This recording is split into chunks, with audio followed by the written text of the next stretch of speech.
he thinks they're all machine guns, not just regular semi-auto rifles. So not only is Stallone anti-gun, but he's apparently clueless about how they even work. Of course, Stallone is making these waves in between making millions of dollars in movies where he kills hundreds of people with full auto machine guns for entertainment purposes. I mean, the pure hypocrisy of this kind is nauseating. It blows my mind. They insist on using the term assault weapon when assault weapons are full auto. We, as a concerted conservative group, those of us who hold dear the Constitution as a whole, and especially the Second Amendment in this particular case, have to stop letting the so-called progressives control and define the conversation and letting them call these weapons assault weapons, because they are not. These are not assault weapons. They're just semi-automatic rifles they're talking about. But anyway, Stallone, in his comments, you're going to love this.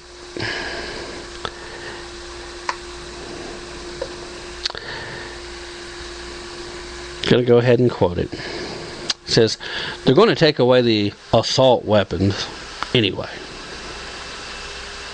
I know people get upset and go, they're going to take away the assault weapon. Nobody says that. People who actually have them know they're not assault weapons. Anyway, his quote continues, who needs an assault weapon? Like really, unless you're carrying out an assault. You can't hunt with it. Who's going to attack your house? A bleeping army? Of course, the rifles I own would be banned or used for hunting by many, including myself.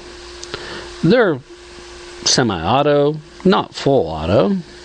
You pull the trigger once and one bullet comes out. These are not machine guns. Machine guns are already banned.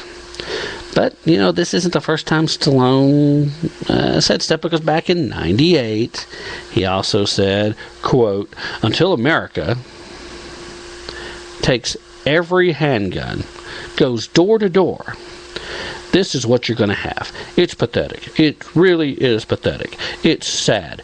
We're living in the dark ages over there. It has to be stopped, and someone really has to go on the line, a certain dauntless political figure, wonder who he's thinking about then, and say, it's ending, it's over, all bets are off. It's not 200 years ago, we don't need this anymore, and the rest of the world doesn't have it. Why should we? That's right. He literally supports door-to-door compensation of even handguns. Well, this after his latest action movie just was released this past week. What's the name of the movie, ladies and gentlemen? Y'all know it. Bullet to the Head.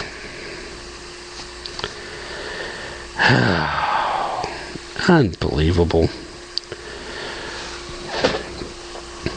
I mean, it's like we're looking through some crazy, whacked out, magical land where people think they're important because they're famous, and they think that their opinion matters as much, if not more, than an average, everyday American citizen. Who, by the way, is who's responsible for him making all his money. Absolutely mind-boggling. But, ladies and gentlemen,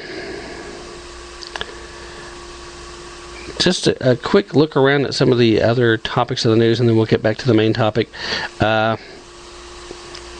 If you don't think we're in dangerous times, talk around the internet tonight involves a North Korean video that's on the official YouTube video for North Korea, where in some kind of strange dream sequence, They show a young North Korean man and his dream of flying in a space shuttle around the world. The clip shifts to burning skyscrapers in a city that resembles New York, draped in a U.S. flag. And most unusual of all, the 1985 tune "We Are the World" accompanies the images. Michael Jackson and Lionel Richie's big play to feed the kids in Africa somehow seems appropriate to the North Koreans as they're showing scenes of New York City in ruins. According to sources, and I had to use sources because I do not read Korean, unfortunately, there's a caption that shows up along with these images saying, "Somewhere in the United States, black clouds of smoke are billowing. It seems that the nest of wickedness is ablaze with the fire started by itself." Ladies and gentlemen, that is not something you would expect to see from somebody who's planning on playing nice. A little closer to home, Lindsey Graham comes out and says that Chuck Hagel seems clueless on Iran. I tend to agree. But the Republican Senator Lindsey Graham said today that Chuck Hagel seems clueless on U.S. policy towards Iran, and he urged the Obama administration to reconsider its defense secretary nominee. In a statement, the South Carolina lawmaker stopped short of saying he would filibuster the choice if the president pushes forward as expected. So far, no Democrat has come out in opposition to Hagel, and he's picked up more support on the right. As it seems that Senator Kay Hageman, a North Carolina Democrat, came out and said that now she would vote for him, where she had been on the fence before. And a couple of the bigger names in the Republican side, John McCain being among them, now say that they wouldn't support a filibuster attempt to try and stop him.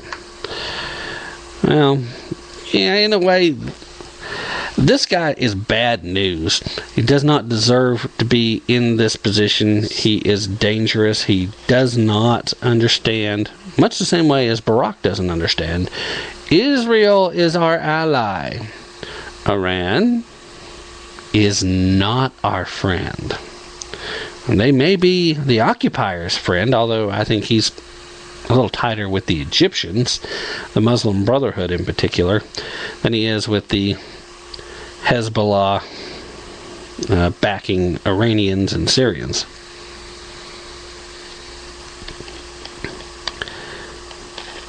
But on the other hand, the use of the filibuster was never intended to be used in an attempt to stop a nominee.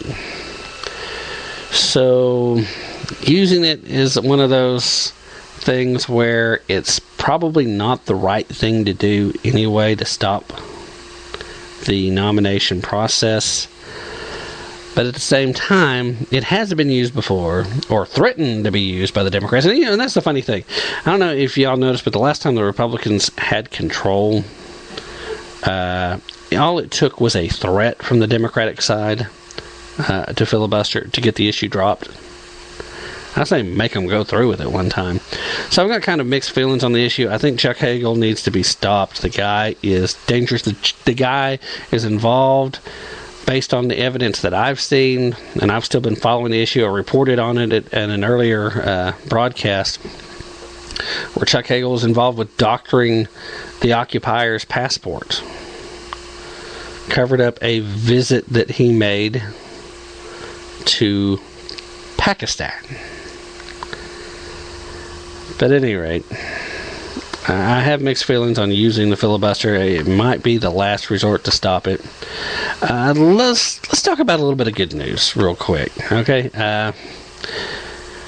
If y'all out there are lottery doubters, you need to know about a couple from Arkansas. They won more than $1 million this past weekend. This couple went out on a day-long fishing trip and came home with a heck of a fish story. They managed to get 2 winning lottery tickets. One of them was $1 million prize. The Arkansas Lottery Commission says that Stephen and Terry Weaver were on a fishing trip when they stopped to buy the first ticket at T. Rick's convenience store in Pangbourne. It's about 60 miles northeast of Little Rock. They stopped at the same store on their way home and bought another ticket. The first ticket turned out to be $1 million winner, and the second one was a $50,000 ticket. The Lottery Commission says the Weavers claimed their cash this past Monday, and that they plan to pay their bills and invest in their retirement. Well, I hope they were listening to yesterday's broadcast when we talked about the Venezuelan-style retirement fund grab. They might want to be real careful about where they invest in that. It's just crazy stuff, isn't it? Ladies and gentlemen, let's go ahead and take a commercial break, and we'll be right back.